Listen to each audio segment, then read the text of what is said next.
ನಿಮ್ಮ ಡಿಪಾರ್ಟ್ಮೆಂಟವರು ಏನು ಮಾಡ್ತಾಯಿದ್ದಾರೆ ನೀವು ಗಮನಿಸಬೇಕಲ್ವ ಇದನ್ನು. ನೀವು ಈ ರೀತಿ ಒಂದು ಮಾರಣಾಂತಿಕ ಹಲ್ಲೆ, ಅದು ಏನು ತಲೆಗೆ ಪೆಟ್ಟು ಬಿದ್ದಿರೋವಂಥದ್ದು, ಇಷ್ಟಾಗಿಯೂ ಕೂಡ ಬೇಲ್ ಸಿಗುವಂಥ ಸೆಕ್ಷನ್ಗಳನ್ನ ಹಾಕಿದರೆ ಏನರ್ಥ ಮೇಡಮ್ ಇದು? ದಯವಿಟ್ಟು ತಕ್ಷಣಕ್ಕೆ ಕೋರ್ಟಿಂದ ಪರ್ಮಿಷನ್ ತೊಗೊಂಡು ಅಡಿಷನಲ್ FIRನ ಹಾಕಬೇಕು, ಇದನ್ನು ಅಟೆಂಪ್ಟ್ ಟು ಮರ್ಡರ್ ಕೇಸ್ ಹಾಕಬೇಕು, ಅವ್ರನ್ನ ಕೂಡಲೇ ಮತ್ತೆ ಅರೆಸ್ಟನ್ನು ಮಾಡಬೇಕು ನೀವು. ಇಲ್ಲಾಂದ್ರೆ ನಾವು ಸುಮ್ಮನೆ ಇದನ್ನು ಬಿಡಲ್ಲ. ನಾವು ಯಾರೇ ಆಗಲಿ, ಯಾರೇ ವ್ಯಕ್ತಿಗಳಾಗಲಿ ಪ್ರಯಾಣ ಮಾಡ್ತಿರ್ಬೇಕಾದ್ರೆ ಕಾರು ಎಲ್ಲ ಹೆಚ್ಚು ಕಡಿಮೆ ತಾಗುತ್ತೆ, ಸಣ್ಣ ಪುಟ್ಟ ಡಿಕ್ಕಿಗಳಾಗುತ್ತೆ, ಒಂದು ಎಲ್ಲೋ ರಬ್ ಮಾಡ್ಕೊಂಡು ಹೋಗ್ಬೋದು. ಆದರೆ ನಿಮಗೆ ಇನ್ಶೂರೆನ್ಸ್ ಕಂಪ್ನಿಗಳಿದಾವ್ರಿ, ಬಂಪರ್ ಟು ಬಂಪರ್ ಇನ್ಶೂರೆನ್ಸ್ ಕೊಟ್ಟಿರ್ತಾರೆ.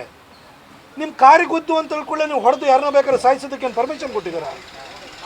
ಕಾನೂನಲ್ಲಿ ಇದಕ್ಕೆ ಅವಕಾಶ ಇದೆಯಾ? ನಾನು ಇಡೀ ಕರ್ನಾಟಕದ ಮಹಾಜನತೆಗೆ ಹೇಳಲಿಕ್ಕೆ ಬಯಸ್ತೀನಿ, ನಿಮ್ಮ ಕಾರಿಗೆ ನೀವೇ ಯಾರಿಗೂ ಗುದ್ಬೋದು, ನಿಮ್ಮ ಕಾರಿಗೆ ಯಾರಾದರೂ ಗುದ್ಬೋದು.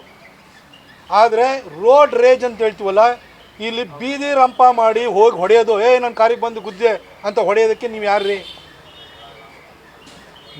ನಡೆಯೋಂಥ ಕಾಲುಗಳು ಯಾವ ರೀತಿ ಎಡಗುತ್ತೋ, ಡ್ರೈವ್ ಮಾಡ್ತಿರ್ಬೇಕಾದ್ರೆ ಒಂದೊಂದು ಸರಿ ಅಚಾತುರ್ಯಗಳು ಆಗ್ತವೆ, ಆಕ್ಸಿಡೆಂಟ್ಗಳು ಆಗ್ತವೆ. ಆದರೆ ಇನ್ಶೂರೆನ್ಸ್ ಕ್ಲೈಮ್ ಮಾಡಿ, ಕಂಪ್ಲೇಂಟ್ ಕೊಡಿ. ಆದರೆ ಹೋಗಿ ಏಕಾಏಕಿ ಮರಲ್ಲಿ ಯಾರು ಕಾರ್ ಒಳಗಡೆ ಕೂತಿದ್ದಾರೆ, ಅಲ್ಲಿ ಹೆಣ್ಮಕ್ಳಿದ್ದಾರೆ, ಮಹಿಳೆಯರಿದ್ದಾರೆ, ಮಕ್ಕಳಿದ್ದಾರೆ ಅನ್ನೋದು ನೋಡ್ದಲ್ಲೇ ಯದ್ವಾ ತದ್ವಾ ಹೊಡಿತಿದ್ದೀರಿ. ಇದು ಪ್ರಕರಣಗಳು ಕರ್ನಾಟಕದಲ್ಲಿ ಆಗಿಂದಾಗೆ ಆಗ್ತಿದ್ದಾವೆ.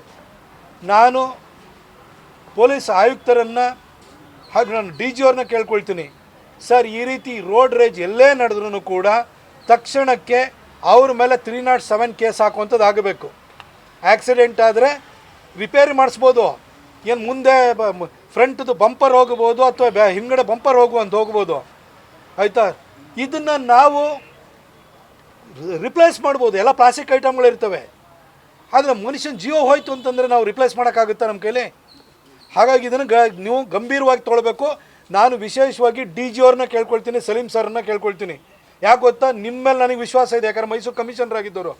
ಯಾಕೆಂದರೆ ನಿಮ್ಮ ಹತ್ರ ಪ್ರೂವನ್ ರೆಕಾರ್ಡ್ ಇದೆ, ಟ್ರ್ಯಾಕ್ ರೆಕಾರ್ಡ್ ಇದೆ. ಅದೇ ರೀತಿಯಲ್ಲಿ ಈಗಿರುವಂತಹ ಸನ್ಮಾನ್ಯ ಗೃಹ ಸಚಿವರು ಇದ್ದಾರಲ್ಲ, ಅವ್ರ ಹತ್ರ ನಾನು ಕೇಳ್ಕೊಳಕ್ಕೆ ಹೋಗಲ್ಲ. ಯಾಕೆಂತಂದರೆ ಬೆಳಗ್ಗೆ ಎದ್ದಾದ ಕೂಡಲೇ RSS ಅದು ಇದು ಅಂತ ತಲಾರಟೆ ಮಾತು ಬಿಟ್ಟರೆ ಆ ವೈಯಿಂಗ್ ಇನ್ನೇನು ಗೊತ್ತಿಲ್ಲ. ಸನ್ಮಾನ್ಯ ಪ್ರಿಯಾಂಕಾ ಖರ್ಗೆ ಅವರಿಗೆ RSS ದಿನ ಅವಿವು ಇಂಥ ಮಾತಾಡೋಂಥದ್ದು, ತಲಾರಟೆ ಮಾತಾಡೋದು, ಕೊಂಕು ಮಾತಾಡೋಂಥದ್ದು, ಟ್ವಿಟರಲ್ಲಿ ಹೋಗಿ ಕುತ್ಕೊಂಡು ಉದ್ದುದ್ದ ಬರೆಯೋಂಥದ್ದು, ಇನ್ನು ಯಾವುದೋ ಹೋಗ್ಬಿಟ್ಟು ಹಣಗಿಡುವಂಥ ಕುಂಕುಮ ಕೇಸರ್ ಅಂತೇಳಿ ಹೇಳ್ಬಿಟ್ಟು ದಾರಿ ತಪ್ಸಕ್ಕೆ ಬರುವಂಥದ್ದು, ಈ ಥರ ಪೆದ್ದು ಮಾತಾಡೋದು ಬಿಟ್ಟರೆ ಅವ್ರಿಗೆ ಇನ್ನೇನು ಬರೋಲ್ಲ. 1 ತಿಂಗಳಾಯಿತು ಈ ಸರ್ಕಾರ ಬಂದಾದ ನಂತರ. ಒಬ್ಬ ಗೃಹ ಸಚಿವರಾಗಿದ್ದರು ಇಲ್ಲೇ ಗುಂಡು ಹಾರಿಸುವಂಥ ಪ್ರಕರಣ ಆಗುತ್ತೆ, ಈ ಥರ ರೋಡ್ ರೇಜ್ ಪ್ರಕರಣ ಆಗಿದೆ. ಕಾನೂನು ಸುವ್ಯವಸ್ಥೆ ಬಗ್ಗೆ ಒಂದು ದಿನವೂ ಮಾತಾಡಲಿಲ್ಲ. ಬೆಳಗ್ಗೆಯಿಂದ ಸಂಜೆವರೆಗೂ ತಲಾಟೆ ಮಾತ್ರ ಆಡ್ತಾರೆ.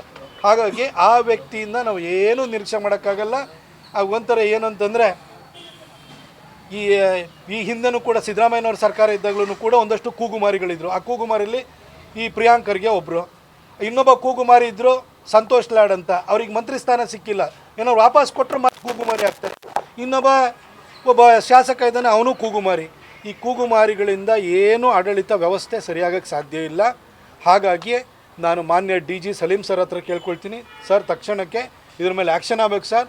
ಈ ಒಂದು ಮದ್ದೂರಿನಲ್ಲಿ ನಡೆದಿರುವಂಥ ಘಟನೆ ಇಡೀ ಕರ್ನಾಟಕಕ್ಕೆ ಯಾರೇ ಇನ್ನು ಮುಂದೆ ಈ ರೀತಿ ಪ್ರಕರಣ ಸಂಭವಿಸೋದಕ್ಕೆ ಅಥವಾ ಯಾರೇ ಹೋಗಿ ಹೊಡೆಯೋರಿಗೆ ಒಂದು ಎಚ್ಚರಿಕೆ ಗಂಟೆ ಆಗಬೇಕು. ನ್ಯೂಸ್ ಅಲರ್ಟ್, ನಿಮ್ಮಿಂದ ನಿಮಗಾಗಿ.